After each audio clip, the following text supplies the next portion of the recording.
Latest news update के लिए आज ही हमारे चैनल को सब्सक्राइब करें और साथ ही बेल आइकॉन को दबाना ना भूलें। भारत रत्न डॉक्टर भीमराव अंबेडकर ने अपने जीवन के 65 सालों में सामाजिक, आर्थिक, राजनीतिक, शैक्षणिक, धार्मिक, ऐतिहासिक, सांस्कृतिक, साहित्यिक, औद्योगिक, संवैधानिक आदि क्षेत्रों में अनगिनत कार्य करके राष्ट्र निर्माण में महत्वपूर्ण योगदान दिया।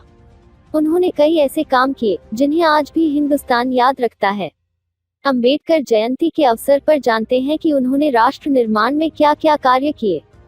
सामाजिक एवं धार्मिक योगदान, मानवाधिकार जैसे दलितों एवं दलित आदिवासियों के मंदिर प्रवेश, पानी पीने, छुआछूत, जातिपाति, ऊंच नीच जैसी सामाजिक कुरीतियों को मिटाने के लिए कार्य किए।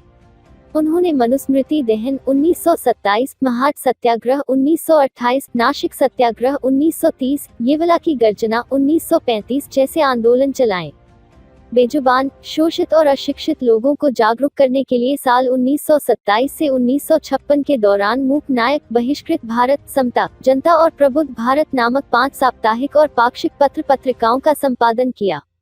उन्होंने छात्रावास, नाइट स्कूल, ग्रंथालयों और शैक्षणिक गतिविधियों के माध्यम से कमजोर वर्गों के छात्रों को अध्ययन करने और साथ ही आय अर्जित करने के लिए उनको सक्षम बनाया। सन 1945 में उन्होंने अपनी पीपुल्स एजुकेशन सोसाइटी के जरिए मुंबई में सिद्धार्थ महाविद्यालय तथा औरंगाबाद में मिलिंद महाविद्यालय की स्थापना की। हिंदू विधेयक संहिता के जरिए महिलाओं को तलाक, संपत्ति में उत्तराधिकार आदि का प्रावधान कर उसके कार्यान्वयन के लिए संघर्ष किया। आर्थिक, वित्तीय और प्रशासनिक योगदान, भारत में रिजर्व बैंक ऑफ इंडिया की स्थापना, डॉक्टर अंबेडकर की रचना, रुपये की समस्या, उसका उद्भव और प्रभाव और भारतीय चलन व बैंकिंग का इतिहास और हिल्टन यंग कमीशन के समक्ष उनकी साक्ष्य के आधार पर 1935 में हुई। उनके दूसरे शोध, ब्रिटिश भारत में प्रांतीय वित्त का विकास के आधार पर देश में वित्त आयोग की स्थापना हुई।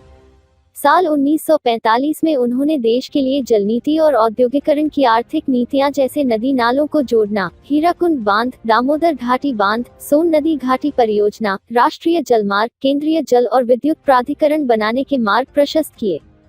साल 1944 में प्रस्तावित केंद्रीय जल मार्ग और सिंचाई आयोग के प्रस्ताव को 4 अप्रैल 1945 को वायसराय की ओर से अनुमोदित किया गया और बड़े बांधों वाली तकनीकों को भारत में लागू करने हेतु प्रस्तावित किया। संविधान निर्माण, उन्होंने समता, समानता, बंधुता एवं मानवता आधारित भारतीय संविधान को 2 साल 11 महीने और 17 दिन में तैयार करने का अहम कार्य किया। साल 1951 में महिला सशक्तिकरण का हिंदू संहिता विधेयक पारित करवाने में प्रयास किया और पारित न होने पर स्वतंत्र भारत के प्रथम कानून मंत्री के पद से इस्तीफा दिया। निर्वाचन आयोग, योजना आयोग, वित्त आयोग, महिला पुरुष के लिए समान नागरिक हिंदू संहिता, राज्य पुनर्गठन, राज्य के नीति निर्देशक तत्व, मौलिक अधिकार, मानवाधिकार, निर्वाचन आयुक्त और सामाजिक, आर्थिक, शैक्षणिक एवं विदेश नीति बनाए। उन्होंने विधायिका, कार्यपालिका और न्यायपालिका में लोगों की सहभागिता सुनिश्चित की।